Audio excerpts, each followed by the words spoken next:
Do you ever wake up in the middle of the night with thoughts racing around your head and they just go round and round and round and you don't ever seem to resolve anything, but it certainly keeps you awake? Well, that's what we mean when we're talking about rumination. And today I want to talk about the difference between that kind of behaviour and reflection, which is something that's a lot more positive. So what's the difference? So when we're reflecting, we're taking time to go back over past performance and in noticing both the things that went well and the things that we could improve in the future, thinking of ways that we can do things differently the next time we're in the same situation. So reflection is a way of learning from your past performances in order to improve future performance. In contrast, ruminating is when we brood over the same troubles inside our head again and again and again without a resolution. And often we end up wondering how it is that we ended up in that situation and why it is that this is happening to us. So in comparison to reflecting, ruminating is not a helpful behaviour. So I want to talk a little bit about the neuroscience of these, because I believe that understanding more about the brain can often help us to do things differently. So what happens when we're reflecting or ruminating? And to do this, I want to talk about particular networks in the brain. So a network in the brain is when different parts of the brain fire in synchrony in order to achieve a particular behaviour. So there'll be many parts of the brain working in order to make this behaviour happen. And the first network I want to talk about is the salience network. So the salience network is scanning our environments to see what we need to pay attention to. So we pay attention to tasks that we need to complete. We pay attention to things that might be threatening to us. We pay attention to opportunities for reward. And the salience network is looking for these things so that we can do something with them. So when you notice something like that, a task-positive situation, there's something we can do, we activate the cognitive control network. And the cognitive control network is a network that allows us to plan actions and to move forward to make things happen. In situations where there's nothing to do, task-negative situations, a different network's activated. And in this case, we activate the default mode network. Now, this network often brings us inside our heads so that we can remember things that happened in the past or imagine things that might be happening to us in the future. So this is the network in which we both reflect and also ruminate. This network is the same for both of those types of behaviour. So what's the difference? When we're reflecting, only the default mode network is active. So two parts of the default mode network. The posterior cingulate cortex is a bit of the brain that helps to bring us inside our own heads so that we can think about events that have happened to us and imagine things that will happen to us in the future. So this part of the brain brings us inside our own heads, and then the ventromedial prefrontal cortex assigns values to what we're thinking about. So as we're considering a past event, it will be the ventromedial prefrontal cortex will be able to say, well, that bit went well, but that bit didn't. Okay? So reflection allows us to choose which bits we think went well and keep those, and which things went badly that we might want to alter. So what's different in rumination? Well, in rumination, we still get activity in the posterior cingulate cortex and in the ventromedial prefrontal cortex. So this bit is the same, but there are some other bits of the brain that are also active.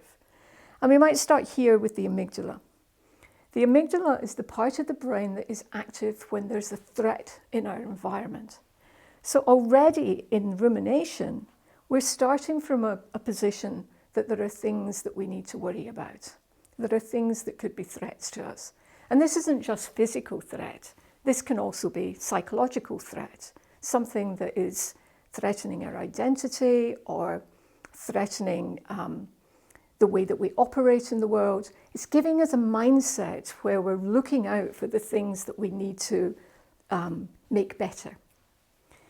So the amygdala activates a part of the brain called the thalamus, and that feeds this information into the posterior cingulate cortex. So now inside our heads, we're not thinking about everything, we're thinking more about the things that threaten us. And when that passes to the ventromedial prefrontal cortex, most of the things we're thinking about now have a negative value to us. The things that we think we would like to do differently, the things that haven't gone well for us. And when your brain becomes overloaded with these things, it activates a bit of the brain called the subgenual prefrontal cortex. And this is where part of the problem arises, because this part of the brain deactivates behavior. It stops us from taking the steps that we need to get out of this constant whirling of thoughts. So now, instead of being able to assign value and then do something about it, we're assigning negative value and inhibiting our ability to do something about it.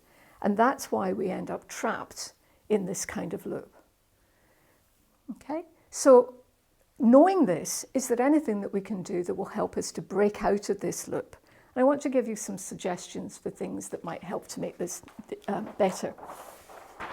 One thing before I even go to this list is to recognize that in the middle of the night, when we're doing this constant whirling of thoughts in our heads, it's a very specific situation. If you're not completely awake, then the rational parts of your brain, the frontal cortex, is often quite inactive. And so when you're whirling these thoughts around your head, it can be thoughts that are completely irrational, and there's nothing there to stop them and say, hold on a minute, that's ridiculous. So often when you wake up in the morning, you think, well, why was I worried about that? It really doesn't matter. So knowing that these thoughts that are occurring in the middle of the night can often be irrational is one thing that you can do to help stop that happening at night. It's slightly different when it's happening during the day. So if it is happening during the day, notice when it happens. How often are you doing this? Where does it happen? What sorts of things lead up to this? Because by noticing the situation in which this mindset appears, you can help to think, right, okay, I'm going to avoid that sort of thing. If it is happening, try to talk to someone about how you feel. Or if you can't talk to somebody, write it down. While it's all stuck in your head, it can stay whirling around in that negative cycle. If you can get it down on paper, you can look at it, and that can be one of the first steps to breaking the cycle and giving you a different perspective. In order to get out of that behavioural inactivity, think of one small action that you could take to feel better. What could you do right now to make you feel better about how the situation? Or in order to remember that there are good things in your life as well as these negative things, think of reasons that you could be grateful. It could be really small things. It could be you've got a comfortable bed. It could be that the sun is shining outside. It could be that there's a beautiful tree or a plant in your garden that you can see. There are always some things that you can be grateful for. And the last piece of advice I have is that often we find it very difficult to be compassionate or empathetic to ourselves. So another thing that you can do is to consider what advice you would give to a good friend that was feeling like you do now and having these cycling, ruminating thoughts. And by hearing what you would say to somebody else with this mindset, it can help you to reflect on what you can do differently, how you can take that advice on board and do something to move you out, back into the world again. So I hope this has been helpful. I hope it's given you a little of understanding in what happens when people ruminate. And I hope that you'll be able to help either yourself or maybe somebody else who's ruminating by following these simple steps. Thank you.